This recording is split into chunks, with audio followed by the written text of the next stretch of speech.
Yeah, I've always said that, whoever runs for president 20 years from now, we're going to be looking at their social media feeds going, okay, what was really that about? Okay. we may at some point have to declare social media amnesty for everybody or something.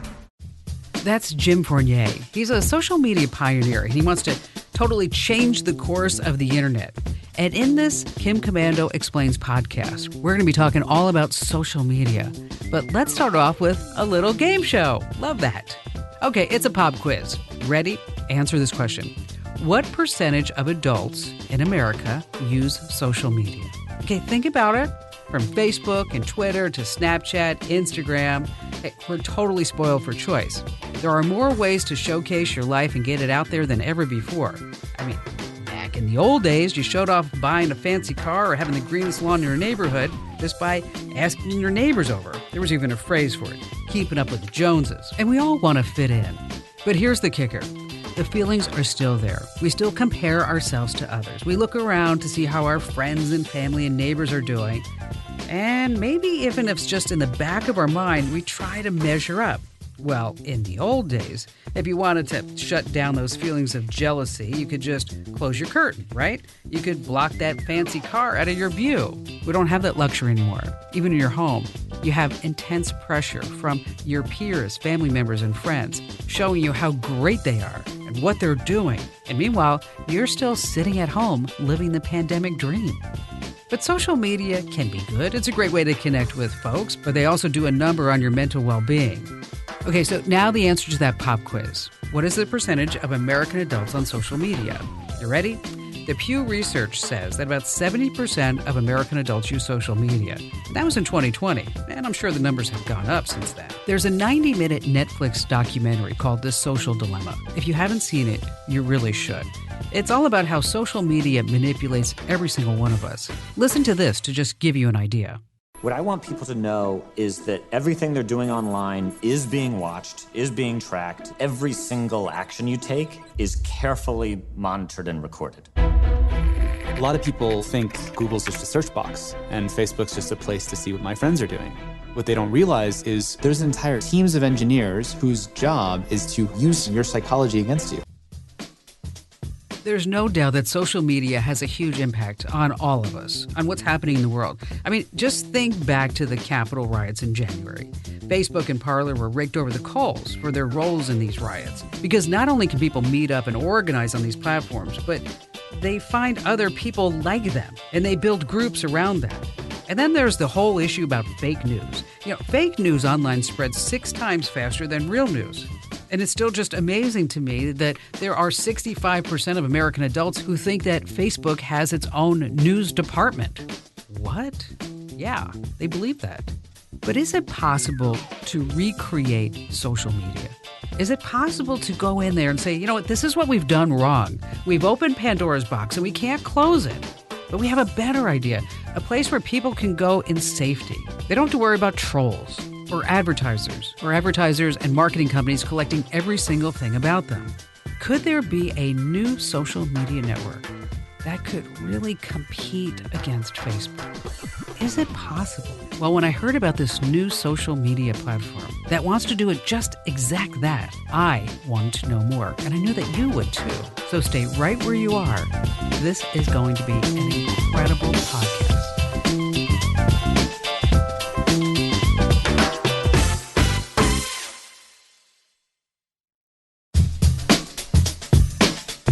Hey, Jim, thank you so much for joining us. I read recently that people here in the United States, they check their phones like 80 times a day on average, and sometimes more than 300 times a day. And it's just crazy. And the success of an app is often measured by how it creates a habit.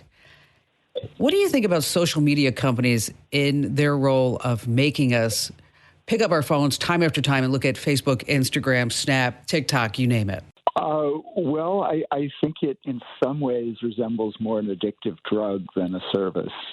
And I come from a background of people trying to do differently. What do you think makes it addictive by nature? Is it the design? Is it the need that we need to have likes? We want to see what's going on? What is it exactly? It's a design principles. I mean, this has been carefully constructed this way because the business model has become one of attention, essentially trying to get you to keep scrolling to see more ads. To keep going on and on and on, because obviously the more time we spend on the platform, the more advertising revenue that flows into the pockets of the tech companies. So really, attention translates into, I guess, currency, right? Yeah, for them. And there's an interesting definition of advertising as attention theft, where the claim is they're providing a service in exchange for seeing these ads, but it's evolved to the point where the service is manipulating you to see more ads. When we put our data out there on social media, whether it's 10 different pictures of whatever dinner that we made last night, a hamburger or steak or even something vegan, and then we go in and we talk about maybe that we're looking for research for somebody in our family member who has cancer, or maybe we have some type of disease. Where does all that data go? Well, that data is cross-correlated to construct a profile of you, which is then used to direct advertising and content towards you. The premise is that the content is a service and the advertising is what pays for it, but combined it creates what's called a filter bubble, where what you see is reflecting back to you based on what indications you gave before. So then we're only seeing things that we may agree with, things that we may like. Well, things that will stimulate you. You're as likely to see something that will make you angry and piss you off as something that you will like. It's just that something that will get an emotional response and keep you engaged. And that emotional response then correlates into us sitting there, looking at the screen, and then scrolling down, scrolling down, looking for something else? Yeah, we're looking for a dopamine hit. It's like a rat in the maze pushing the button again and again. I mean, it's not always that bad, but that's the extreme view of it. So when you saw The Social Dilemma on Netflix, it's terrifying. Sometimes it's hard to watch. I mean, 90 minutes, it's definitely something that I think anybody on the internet needs to take a look at. What were your initial thoughts? Wow, it's finally hit the mainstream. We've seen this coming for a decade. Yes. I kind of sat there myself and said, okay, we all knew this, but I guess we didn't all know this. We thought that we were just getting on Facebook and sharing pictures with our loved ones and going back and forth and not really realizing that every single data point was being sold to who knows who for not just targeted advertising. I really believe that the data is going more than just advertising. I think it's being sold into areas that people don't really want to acknowledge, meaning, Facebook getting into the healthcare business. What is that about, right? That if we put something online that, for example, my mother was diagnosed with stage 4 pancreatic cancer. And I often wondered as I went through the internet searching for answers and searching for different diets and whatever else that I may do to ease the pain that she's going through. And knock on wood, she's actually one of those miracles that is a stage 4 pancreatic cancer survivor. You don't normally hear that in one sentence. No. But I often wondered if somewhere in the data profile of Kim Komando out there that there are instances of cancer, and then if I go for insurance, what that means to my rates. That is probably the most consequential use case or scenario that people are concerned with financially. Some people may have other reasons to be concerned personally about other things. I think there's a number of bad consequences of what's happened. The one that The Social Dilemma really points to, though, that is, I think, in some ways more dangerous for society, is that we each get caught in this self-reinforcing filter bubble where reality itself becomes kind of a casualty, and the possibility of social cohesion becomes almost impossible because everybody's being fed a self-reinforcing picture of the world. So there's two sides of it, that my insurance rate could go up because I'm being spied on, and that my ability to even be functional in the world gets undermined. Yeah, when you put it like that, it makes me sit back and say, how do I get out of this? How do we get people out of this so that they can see it? Well, I think the first part of getting out is seeing it, and that's happening. And now the next question is, what's the alternative? And that's what I've been thinking about and working on for 20 years.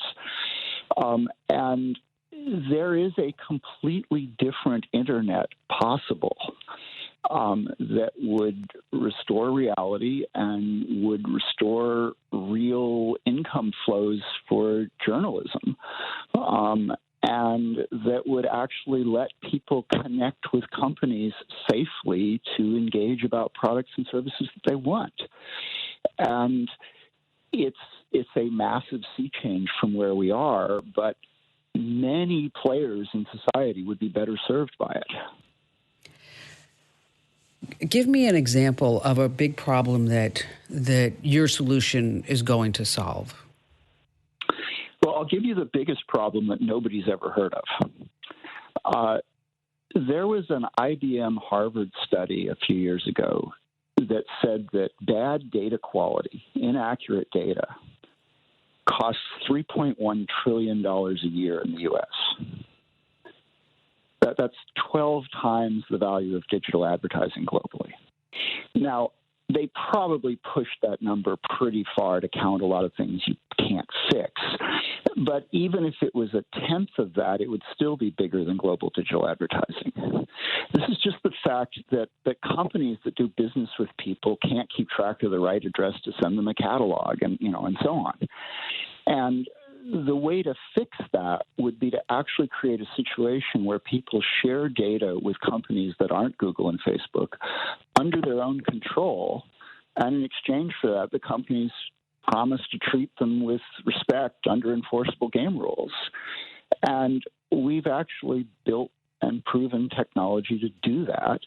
And to satisfy GDPR, major companies are going to need to do that. Let's stop for just a second there. Let's define what GDPR is and also what's going on in California, because I don't know if all of our listeners are familiar with that. Yeah, I live too much inside my own bubble. That's okay. GDPR is a law that was passed in Europe a few years ago that gives individual people data rights to control their own data, including the right to erasure, the right to withdraw permission to use specific data. There are 8 different very powerful rights that are now the law in Europe. There's a weaker law that was passed in California called CCPA, which basically lets people specify whether or not they want to be tracked and targeted by advertising and to say no. The implementation of that's a little messier and has less teeth than GDPR in Europe. And so for everybody who's listening, this is why when sometimes you go to a website, most recently you may say, hi, we need you to accept all of the cookies, because inside those cookies, there may be some different rules, especially if you do live in the state of California, that you can opt out of some of this data collection, right? Well, yeah, the cookie law is actually left over from a previous law in Europe that didn't work very well and was kind of weak and not very well implemented. But basically, there's a couple kinds of cookies. There's the ones that the site needs to function or to remember your login so that you don't have to enter it again. There's some ones that are kind of innocuous for the site itself. And then there are these advertising tracking cookies that are kind of like cooties that follow you all over the internet. If you log into Facebook, it's going to set a cookie everywhere you go and log in with Facebook, and same with Google. Although Google doesn't even need to. It's the third-party advertisers that are setting these cookies all over. And what a lot of people don't realize is that when you are logged into Facebook and you remain logged in, is that they are then getting copies of everything that you do outside of Facebook, right? Yes. So they're tracking you. The like button is a little tracking beacon on websites.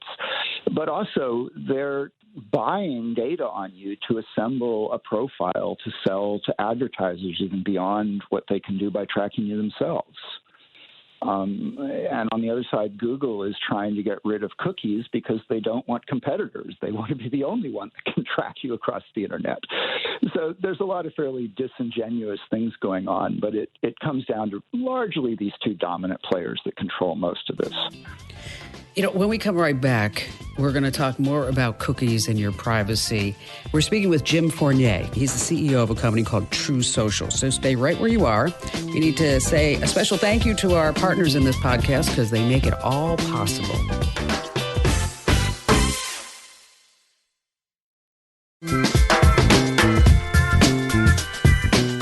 Hey, welcome back to Kim Komando Explains. We are in conversation talking about the social dilemma on Netflix, your privacy, what's going on in Facebook, Google, Instagram, Snap, TikTok, and everybody else under the sun who's just trying to make a buck off of all of your data.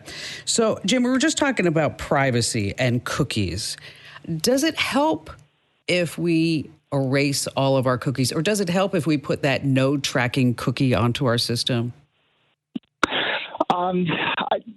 I don't think that Do Not Track is working very well. I turned it on, but I don't have much faith in it.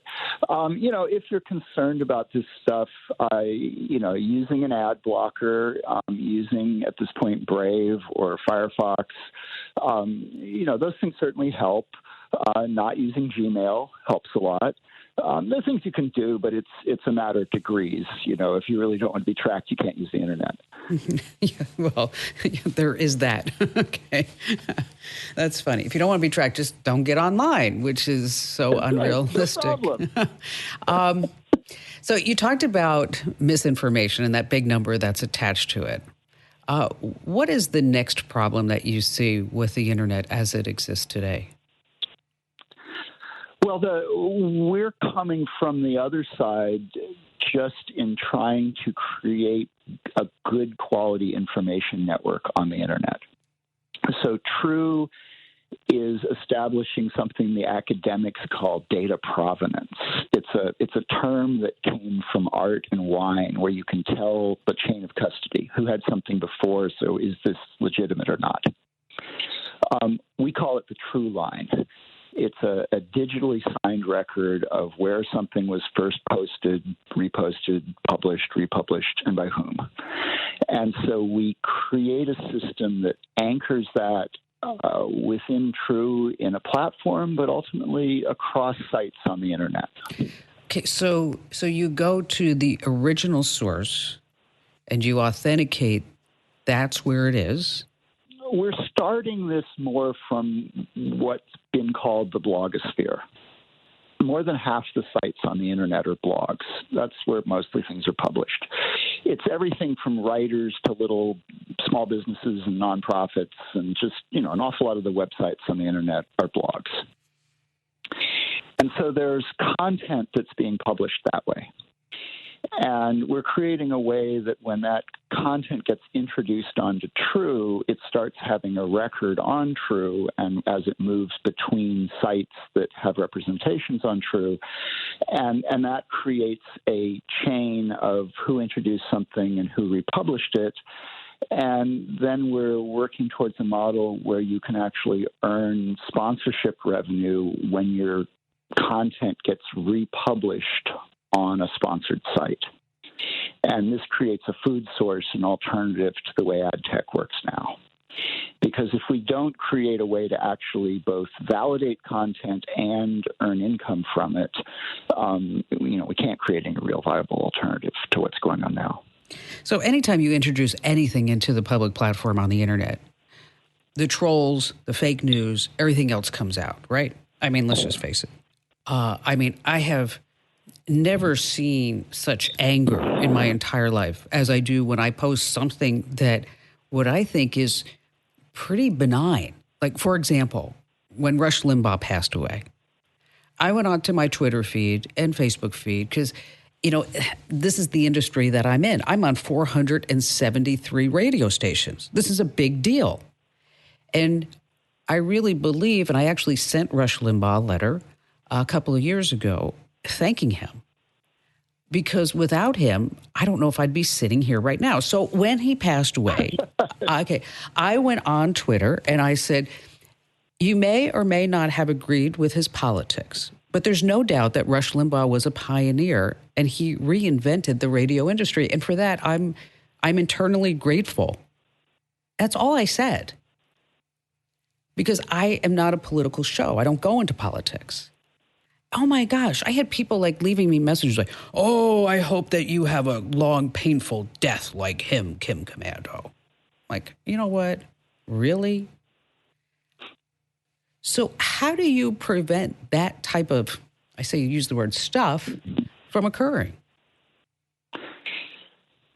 So there's a couple of principles, and I don't want to get too far in the weed, but this is what I've sort of distilled from 20 years of this. There's something called digital identity. You know, I have some digital representation of myself. I build reputation based on my behavior and what I do and what I post. I need to be able to do this with privacy to do that other GDPR side of things, so I'm not tracked against my will. And then there's this provenance. Where did things come from? And finally, with all that, we can do validation and verification of things.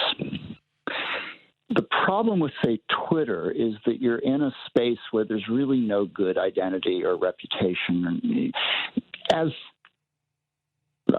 pause there. That's a lot to throw at you. But you have to sort of build up these pieces to explain how to solve a problem. Sure. So if you start to have a system where I have persistent identity, even if I don't have to have real identity, I show up with a handle and I build reputation.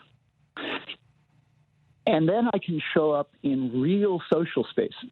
So in True, we create real spaces. We call them hubs, where people can meet and interact and control who's in there. And then hubs can subscribe to hubs for content. So now you start to have a situation where people who behave badly simply get disinvited from hubs. You know, if I flunked kindergarten, I'm not allowed in. And so maybe I go to traffic school, I go to troll school and learn how to behave better before I can get in again. Because right now what we have on the internet is a situation that rewards and reinforces bad behavior by being anonymous. And it leverages our social instincts as humans, but takes us out of the social milieu that we're adapted to be in, that keeps us well behaved. You know, we have hundreds, thousands, and millions of years of adaptation socially. What we call social online is not social. It's this artificial construct that leverages some of our social behaviors. It's the anonymity that I think allows people to suddenly get behind a monitor and they start thinking that they are, you know, this big Hulk. They can come across when, you know, they may be sitting in their mom's basement. So there's a principle that came out of the digital identity community, and it's kind of geeky, but it's called persistent pseudonymity. And what this means is, if I have a handle like my friend Identity Woman, you know, I'm known by that handle. I have a reputation based on it. It's not whether or not I use my real name. Some of the platforms are trying to force everybody to use their real identity, but the youth know very well that's not how you maintain privacy. You balance privacy and anonymity by having persistent pseudonymity and having a reputation that matters. And if you don't have much reputation, you may not be allowed in. Or if you have bad reputation, you may get kicked out. You know, you brought up a really interesting point because you said the youth. I was in conversation with my son, and he maintains a certain level of privacy that I don't see his friends have. And I don't know whether it's because he was raised, you know, with me talking about it his entire life. But do you see the new generation? I'm talking like the 18 to 20, 24-year-olds. Do you see that generation approaching the internet differently in terms of privacy? I think it's a mixed bag. I certainly can't claim to speak for youth. I'm certainly not at this point. But, for example, I have a friend that's been working with, tween girls talking about sexual abuse, and they do it on different accounts on Instagram, not under their real name. And kids know how to spawn multiple accounts under different email addresses and keep track of them, very easily. That's your only way, really, of managing privacy on the internet right now. And I think it's a misnomer to say kids don't understand or care about privacy. They may understand it much better than we understand. Yeah, I've always said that, whoever runs for president 20 years from now, we're going to be looking at their social media feeds going, okay, what was really that about? Okay. We may at some point have to declare social media amnesty for everybody or something. I don't know. You know what, Jim? I've always said I'm so glad that when I was growing up that they did not have Facebook, Instagram, Snap, TikTok, anything like that. There was a certain pleasure now looking back, going out all night, and those were the days when you could get home at 4 a.m. and then go to work at 8, right? Okay, so. Yeah, no, I grew up, my first computer was a, PC that I had to put a hard drive in, and then I had to learn to bump start it with an eraser because the disk would stop. But we live in a different world now. But one of the things also to keep in mind, I'm just old enough to have seen the internet completely change a couple of times. And as much as things seem unassailable and like they've always been this way and could never be different, the good thing about the internet is it's highly mutable. People can vote with their feet very quickly if an alternative becomes available. But see, that's a really great topic. And this is a perfect spot for us to stop and say a few thank yous to our podcast partners and hear from them. Because when we come back, we're going to talk about alternatives. Can there really be an option aside from Google, from Facebook, from Amazon? The list goes on, but these are big companies, so stay right where you are.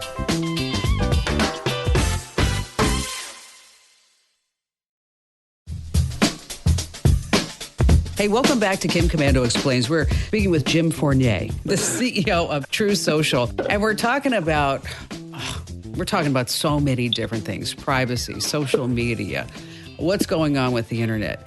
So, you have big plans with True Social. Do you think you could be the new Facebook? Do you want to be the new Facebook? I don't think there should ever be another Facebook. I think there is an element of sort of monopoly enclosure in the way the internet's gone in the last couple decades that's not been healthy. But I am aiming to do something that will create conditions for the internet to be different in a way that I think most players would benefit from. Okay, that's a big ask, right? It is. And so where do you start? We start by creating an alternative publishing network.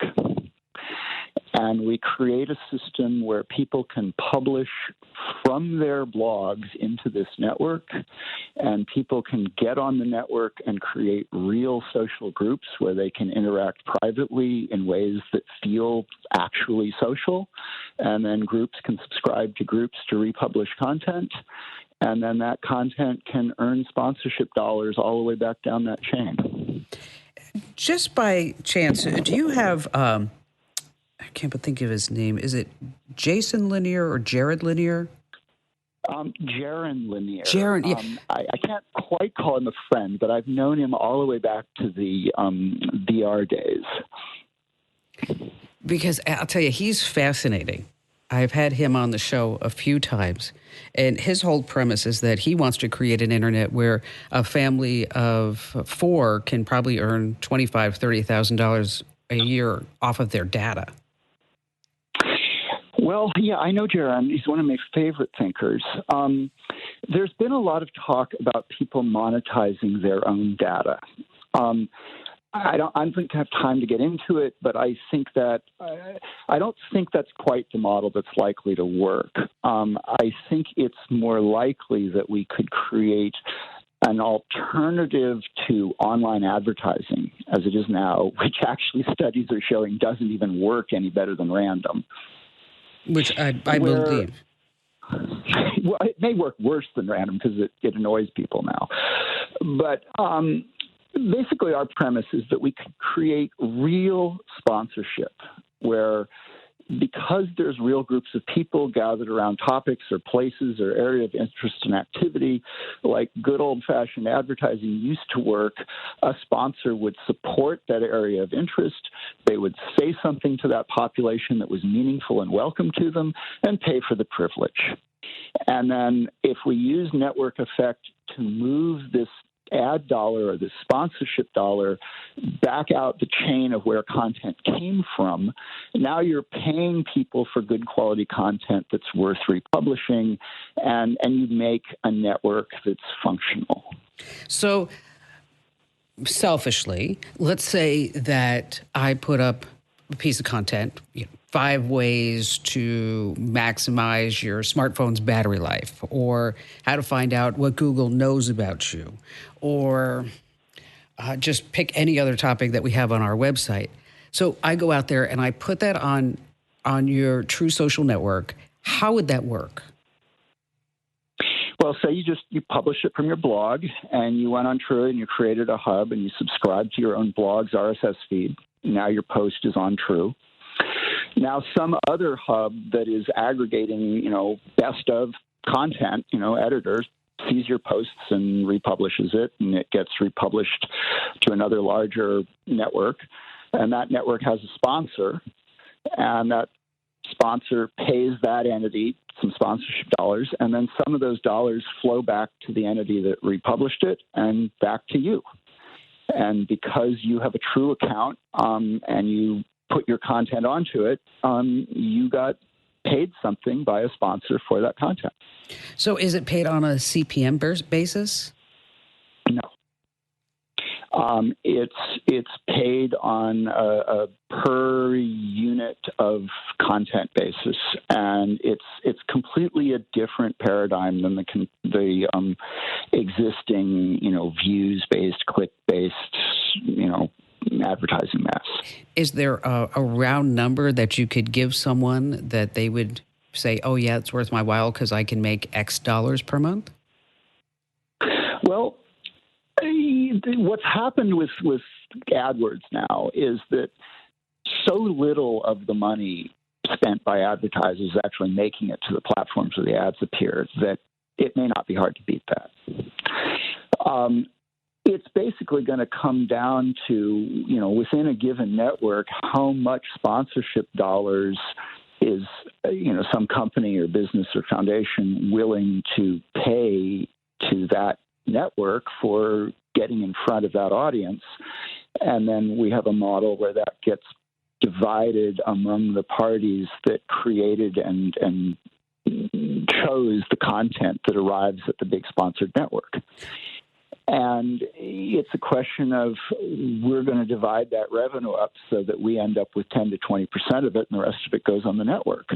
And we think by doing it that way, there's a lot more food there than is being provided by ad tech right now. Which is fascinating, and I think that it has true potential, no pun intended, to actually take off. But I really think a lot of people would be really interested in the idea of, you mentioned, like the hubs and being able to have an authenticated, verified basis of people around you instead of like friends of friends of friends who you may not necessarily know, right? Absolutely. And this is the friends of friends thing. I put money in that patent 20 years ago and ended up with founder shares in LinkedIn, but we don't use it in True. It's led to a lot of bad consequences. What we do is we create a vehicle for people to create hubs, either completely privately for your friends and family, just to use them, or to publish from. If you're going to publish, you have to use your mobile phone to round trip an SMS message that sort of anchors some level of unique identity. You can't, it's hard to create lots of identities that way. And then as a service, we provide a way of institutions, legal entities, buying a blue check mark, a true blue check mark that proves who they are. And eventually we'll offer that for individuals. And we're aiming to do that for $10 a year for a company and $5 a year for a person. But even if you don't do that, even if you just anchor your activity in the True Line with real people and real hubs with real people it creates an authentication network that is completely different than is what is happening on any of the other social. It truly is, Jim. It really is. I mean, this is fundamentally different than anything that exists right now. It is. And, we've spent 6 years building fundamentally new technology from the ground up, based on an insight that came from working on the problem for 10 years before that. We have been thinking about how to do the internet differently for 20 years and building a solution for 6. How are people accepting it? The people that I talk to are people who just see the little video at True.net. It's sort of like, oh, my God, I need that. And some of the big networks we've talked to, including a friend that represents independent publishers in this country with 200 million aggregate real viewers, are very excited about a different model. And pretty much everybody we've talked to is pretty excited about a different model. I will tell you that not a show goes by where I have somebody call me and say, I'm tired of Facebook. I'm tired of the manipulation. I'm tired of big tech knowing everything that I do. I'm tired of the trolls. And, I'd like to I'm just thinking, it was probably just last week I had a woman call up and she has a private Facebook group with her family. And then somebody let somebody in, and now the bad part of the family is now into the group. and she she's like, well, how do I kick them out? And I'm like, this is like, when you have the Thanksgiving dinner and you didn't really invite that family member, but they showed up anyway, right? And so you're going to... Well, there's a couple things going on there. I mean, part of that is actual social protocol and etiquette that's hard. But there's also things going on with Facebook that make it kind of a mess. Well, yes, of course. So do you charge anybody to sign up? Is there, because I mentioned, you said the $10 authentication, the blue check mark for the business, $5 for a person. That's nothing. That's nothing. No, we don't. So True is truly free for individuals without surveillance or tracking or any of the nonsense. It's free to create an account. It's also free to create a limited number of hubs. We're still in beta, but we're probably going to give people, 5 hubs just to prevent squatting on domains. When a business wants to turn on this GDPR data sharing thing, where a new customer wants to connect to them from True and enter into a data sharing agreement, it's $5 a month for a nonprofit and $10 a month for a small business. But they only do that at the point they're getting a new customer on the platform. Until then, it's free. Then we charge for sponsorship to run the network, and if we find you a sponsor, we charge you another 10%. So it's 20% if we find you a sponsor on the automated thing. And we also have a model where we will do subscription, where you can get behind a paywall with some of your posts, and then they go into a pool, and people that choose to read them are paying like $5 a month to read everything, and depending who they subscribe to, those authors, publishers get some of the revenue. That's a great model, obviously, because you're incentivizing, giving people the stimulus to go in and create quality content that people will want to read. And I think a lot of folks are now realizing that anytime something's free on the internet, that they are the product because somebody has to pay for it. Exactly. exactly. That's been the model for a while. Yeah, we're turning that on its head. We're creating, chains of authentication and custody, and then we're using those same chains to reward people, and they're auditable. So if somebody wants to sign up, just go to True.net? True.net, right now there is a button to request beta. We're still in pretty early beta. We're still a tiny company trying to get... We solved the hard problems first. Now we're adding things like notifications last.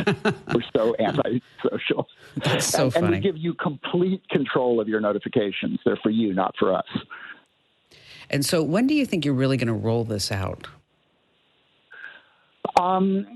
I think it's going to be rolling out starting this summer and really in earnest this fall. Some of the sponsorship that I talked about won't be ready until this fall. It's going to be in beta without a business model, but describing how it's coming in beta. Do you have any competition? Not really in what we're doing. There are some things in the blockchain space. We're not a blockchain. We don't require tokens, but we do use... They're called cryptographic keys. It's where the word crypto came from, but I don't use that term because it confuses people. We digitally sign things. Because when you were talking about, when you were actually talking about authenticating, that's where my head went. Because I was thinking, okay, well, how do we authenticate it? Is there something like a blockchain happening a la NFT, although we're not really talking about NFTs? Well, much of what has happened in the crypto space has, powered a speculative casino, in my opinion. I think there are a lot of good people with good intentions, but the hard part about verification and validation isn't where you anchor an audit trail. It's how you keep track of identity and data transactions in a way that's transparent and auditable, and it's that exchange of information between parties. It's a little digression. Well, it's fascinating because crypto is getting to the front of people. I mean, I was surprised yesterday when I even read that now I can pay on PayPal using Bitcoin or Ethereum or whatever version that I think they have 4 different flavors of some type of cryptocurrency now that you buy from them, and then you can use that to pay for whatever you want to buy on eBay or what have you. So crypto is, I think a lot of people are confused about what exactly it is in the blockchain. And you're right, it does kind of get more into the weeds.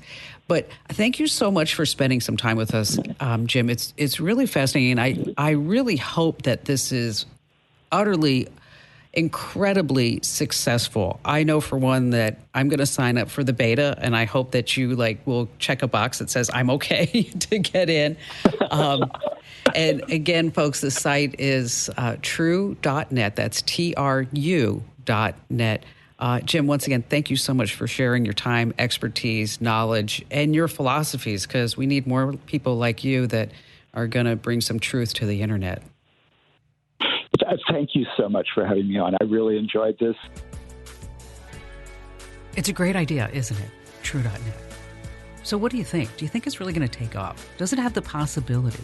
Now, it's in beta. If you're not sure what beta means, it just means it's just getting started. It's just being tested.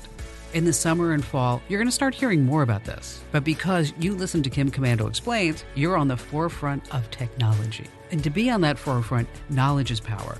Now, this is Kim Komando Explains. It's a podcast, right? I mean, you love it, and I get that. But don't forget about my national radio show, 3 hours every week on 420 top radio stations from coast to coast. But I know you love podcasts, so you can get the official Kim Komando radio show as a podcast, too. And I know what you're sitting there going, well, Kim, how can I do that? I knew you were going to ask that question. Just head over to getkim.com. See how clever that is? Getkim.com. And then you get the 3-hour podcast, commercial free. It's going to cost you a few bucks a month because, hey, we don't collect and sell your data, so somebody's got to pay the bills. And after your 30-day free trial, it's just a few bucks a month. Again, that's getkim.com. I'm Kim Komando, and thanks for listening.